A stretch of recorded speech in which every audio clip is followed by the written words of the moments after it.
There's a little more to this world than just get good or get got. And if you don't get it, you ain't got it. When I got into game playing and game development, I was obsessed with playing the right way. The right way? Therein lie the details. Conversations about the right way to enjoy video games are a tense standoff from the get-go, regardless of what stance you take. Trying to apply fact and reason to a field predominantly ruled by opinion, and that'll get you some strange looks from the crowd. Meanwhile, trying to argue that there is no wrong way to play video games is also a clown's errand. Well, consider me the whole circus because I like talking about the right way. Tribalism, they say. The desire to preach about the things we love and burn everyone who disagrees at the stake. It's often cited as the culprit to blame, but I think there's more to it at times. I believe the phrase comes up due to a burning desire to understand and communicate with each other, as well as the undeniable fact that we all have our own biases. My never-to-be-trusted in deception games editor-in-chief Nick Calandra recently found love again in Death Stranding. From an article he released at the start of February, he communicates with me, the reader, his points of enjoyment and his points of conflict. His favorite part of the game is navigating the world and figuring out the best path to traverse. But slowly the game's tedium grinds away his backpacking through Wyoming bewilderment. By his own account, there's too much inventory management for his taste. Backtracking takes too long, and he isn't a fan of the stealth or combat mechanics when it comes to dealing with BTs or the mules, whatever that means. I own it and I haven't played Death Stranding either out of sheer intimidation from the initial trailers in 2016. But through his writing, he communicates his journey to become a more patient gamer over the years, his willingness to try games from a new perspective and how lowering the difficulty removed the tedium and finally granted him a full 26-hour playthrough of enjoyment. That's him attempting to communicate. That's the first part of having a conversation. The second part's at the mercy of my understanding of what he was getting at. Sadly for Nick, I have the reading comprehension of an 8-year-old and my attention span's been corroded by years of Vines and TikToks training me to take in all information in spurts of 10 seconds accompanied by a silly dance. So the understanding I gained from his article is that Nicholas Jicolas Calandra hated the game because he couldn't beat Death Stranding until he put it on the easiest difficulty and should probably stick to playing that dead game Halo Infinite. He didn't play Death Stranding the right way. I think I tore a ligament with how hard I had to reach for that conclusion. In reality, I have the reading comprehension of a 9-year-old and I understand where he's coming from. This isn't him recommending the right way to play Death Stranding, nor is it even a cautionary tale about playing Kojima's Wonderland the wrong way. I'm sure there's plenty of people who have a different perspective or actively enjoy the points of Death Stranding that didn't vibe with Nick. One man's frustrations are another man's kink. It's a conversation built on personal anecdote about playing games your way, not his way, your way. Sounds like he plays games similar to me, so for my playthrough I'll be starting off on the easiest difficulty as well. The thing about people who bring up the right way to play games is it's a response. It's a reaction, it's an assumption. You ever notice how no one asks if you played a game the right way if you told them you liked it beforehand? It's only suggested if you say you didn't like a game as much as they do. It's not always negative. I don't always assume bad faith. It's the final attempt to make sure we're on the same page in the same book. Video games are a variable experience that appeal to a vast demographic with differing expectations. They're subject to the tastes and whims of their consumer base, liable to mistake their own opinions and biases for irrefutable truths. I don't think I said that word right, but I'm keeping it. All JRPGs are slow and boring. All roguelikes are obtuse and random. Being led around an environment covered in yellow paint is fun. These are all opinions, and I like talking to people who have different opinions than I do. Have you ever played a game like this before?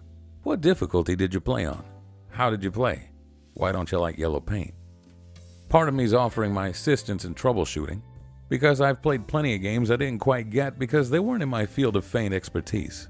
Sometimes I do need a little help, like in the case of Skyrim. Every playthrough went the same way, skipping all the customization, listening to every line of dialogue, reading everything that could be read, doing every side mission, crouch walking off into the wilderness, spending hours in caves eating cabbage to make more room for cheese wheels in my inventory, and then ultimately exhausting and burning myself out 3 days later once I made it to the top of Throat Goat Mountain, every single time.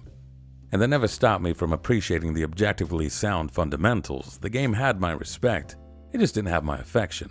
Not until my most recent playthrough where I am role-playing as Todd Howard, no relation, a kleptomaniacal imperial coming to terms with his mother being a hamster and his father being a dragon. While some may enjoy touching every nook and cranny of Skyrim, I find my more laissez-faire and linear wanderings suit me better. It wasn't a change of difficulty so much as a change in perspective. But even then, I wouldn't say I was playing it wrong. To my credit, Skyrim was peddled to me as having an accommodating catch-all type system, so being my mother's son, I did as I pleased to the detriment of the game.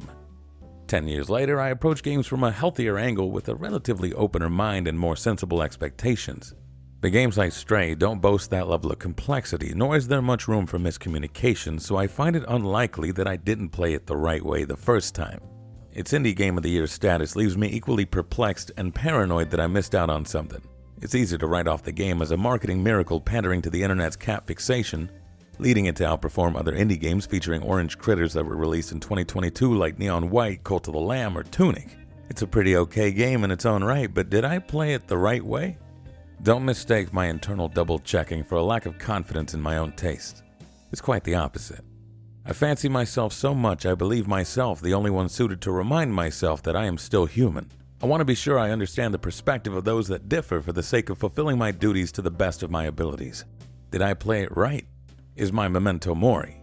Every time I fail to praise the trending second coming of video games, there's at least one brave individual willing to step up to the cabal of cynical and jaded gamers. Signalis had many brave individuals stepping forward to make its case. A hidden gem that would have dethroned Elden Ring if only it had garnered more mainstream attention. A love letter to classic survival horror that would captivate fans of Silent Hill 2 and people who had never played Silent Hill 2. It's on Game Pass and I had a free day, so I gave it a go. Once again, it's alright, but the dissonance between my experience and the anecdotes of others once again brought back perplexion and paranoia. I was guinea pig number 2, the one who never played Silent Hill before, paired up with guinea pig number 1, Silent Hill zealot Ben Yahtzee Croshaw, for a live stream where we compared our opinions of Signalis. We both formed our own thoughts separately in our own special bubbles. But according to the Signalis fans, our lacking appreciation for the game must be because neither of us played it the right way. I had not played enough Silent Hill and my coworker had overdosed on the franchise. Apparently there was a third guinea pig we failed to bring along with us. One that had played more Silent Hill than none, but less Silent Hill than all. This is the guinea pig everyone wants to hear from. This mythological creature is the one people call upon when no one else will validate their opinions. Its opinions somehow manage to be both inexperienced and experienced enough to always know when to praise a game and when to tear into one in just the right way to appeal to every single person's preference. There's that phrase again, the right way.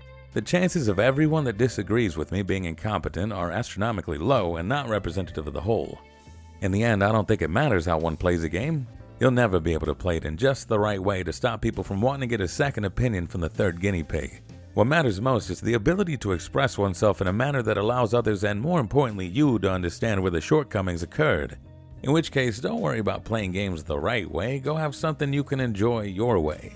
As someone who's made a career out of their credibility, firstly in culinary, then business management, then game development, and now this, too many questionable takes make me a liability. But if it's one thing I've learned from operating in the opinion havers industry, it's that my job depends less on my being right and more on my being understood and understanding myself. Being right a lot can help, but I can't be correct all the time, so the second best thing I can be is as transparent as possible and willing to grow from my own understandings.